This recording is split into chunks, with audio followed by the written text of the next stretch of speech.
And then Notre Dame, it was one of the biggest snowstorms out there, and I was like, dang, snow is terrible. But like the actual tradition itself around the school, it was like you could feel that, like without even being cliche, it was like touchdown Jesus, the Golden Dome.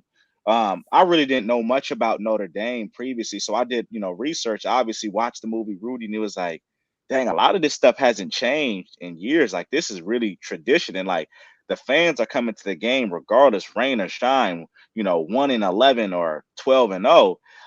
And that was special. It was like you didn't have that at Stanford where, fans were reading books in the stadium. You didn't have that at SC when they weren't winning.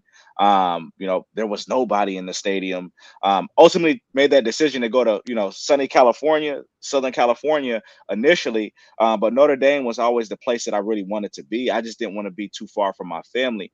And my dad, he was with the 49ers at the time, ended up being let go when the coaching staff was let go, and then went to Purdue.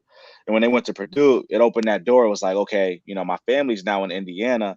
Let's make that move now. So made, a couple calls, and, took another visit to the school. And I was like, shoot, I really want to be here. This is, they really preach that this is a 40-year decision.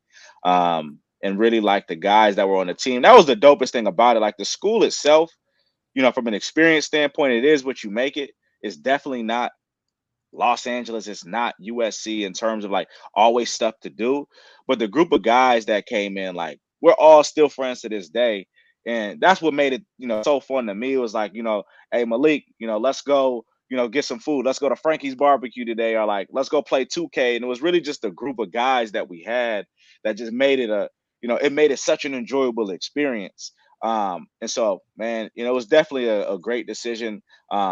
That it was family that got me there, but it was really the people that kept me there.